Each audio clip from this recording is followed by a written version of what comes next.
दोस्तों, आज की कहानी ऐसी है, सुनकर आपके रोंगटे खड़े हो जाएंगे।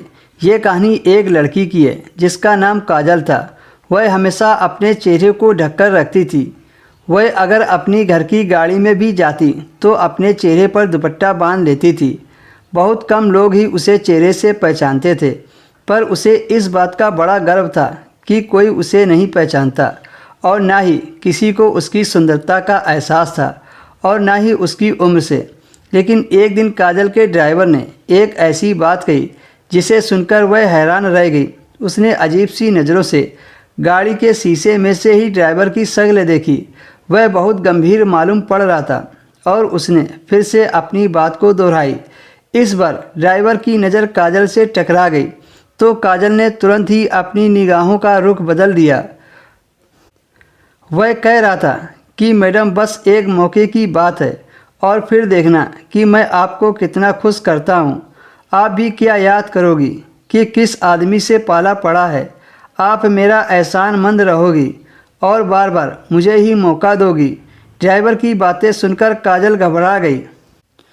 वह सोचने लगी कि पता नहीं ये किस मौके की बात कर रहा है और मुझसे क्या चाहता है। काजल ने ड्राइवर की बात का कोई जवाब नहीं दिया और वह खामोशी से खिड़की से बाहर देखती रही। काजल शादीशुदा महिला थी। उसकी शादी को 7 साल हो गए थे। उसका पति कारोबार के चलते ज़्यादातर विदेश में ही रहता था। काजल अपने पति की गैर मौजूदगी में कभी कभी कारोबार संभालती और घर के कामकाज भी देखती।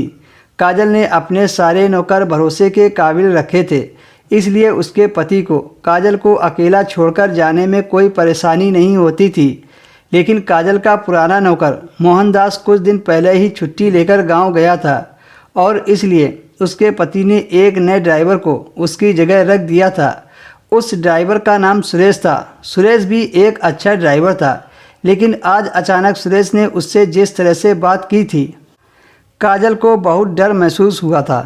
उसकी आंखों में छिपी उसकी नज़रों का मतलब भी वह पढ़ चुकी थी और शायद इसी बात का खौफ हो गया था, क्योंकि काजल का पति भी उस वक्त वहाँ नहीं थे।